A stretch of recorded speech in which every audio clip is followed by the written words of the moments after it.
hope you're doing well. In our last video, we saw that in Christ we have fullness. We're made complete and whole in Him because we're one with Him. So we have everything that He has been made available to us.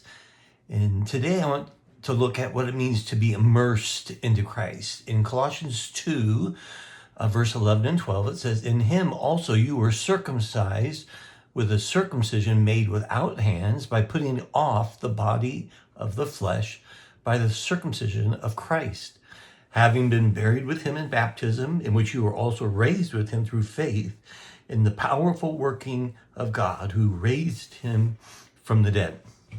So immediately we see this, Paul's using the picture of circumcision, which was the cutting off of the flesh, which made the Jewish person distinct. The Jewish man is now distinct as a part of Israel because of that circumcision. He goes, "I want to do circumcision. It's completely different." He said Jesus came that we would have a physical circumcision or one that's done by the hands of men, but a complete cutting away or separation between the flesh and who we were as sinners and who we are in Christ. He said, "I'm going to bring that about." He goes, "I'm going to put off that body of flesh."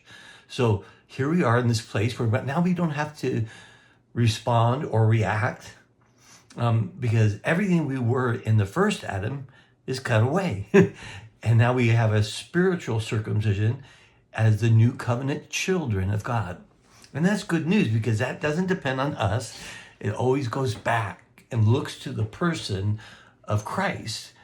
Romans 6:6 reinforces this. He says, "We know that our old self was crucified with Him in order that the body of sin might be brought to nothing." The idea there is to become ineffective. He says, you still have a flesh, you have an earth suit, and you have a flesh, but you will never be under its control anymore. It no longer is your identity. The circumcision we have gives us a new identity, and it's tied to Christ and His perfect performance on our behalf.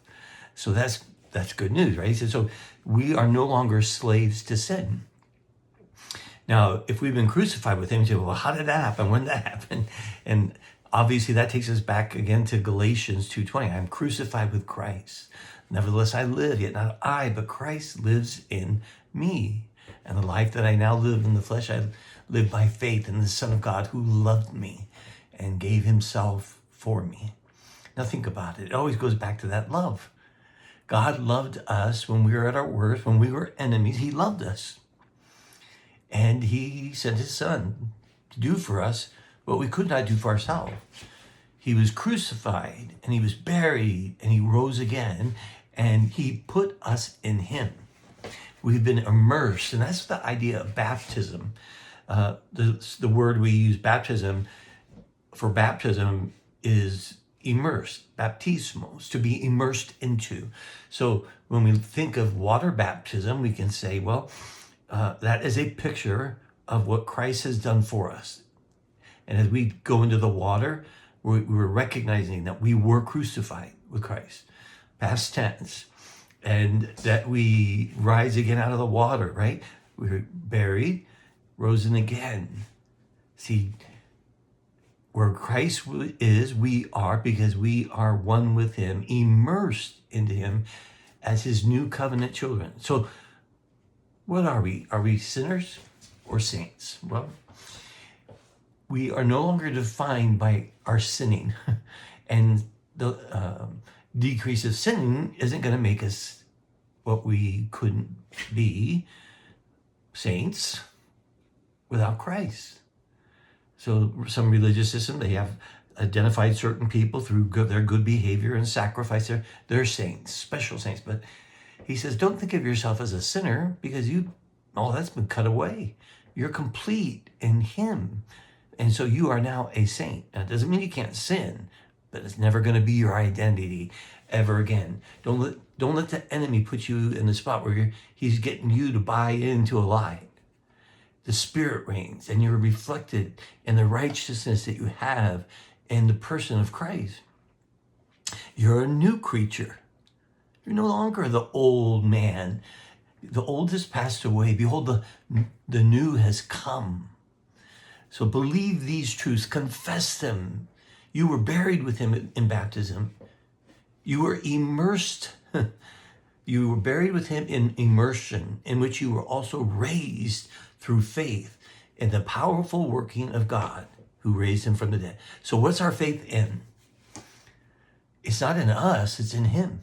We have faith in the powerful working of God, that just as he raised the Son from the cross to the grave and up again, seated at the right hand of the Father, so too we are with him. It's all about what God has done for us and never about what we can accomplish for him. There's no ladder that we climb up to. He came down, he was born a humble birth so that we could have life, to be immersed in it with him. So never see yourself as separated from him. He did the perfect work that was required to remove every issue that separated you from God. So where you are, he is. And everything he has done, he's done with you and for you. I don't know how it gets better than that, friends. I hope you have a good day and that you'll take some time to meditate on these wonderful truths. Have a great day.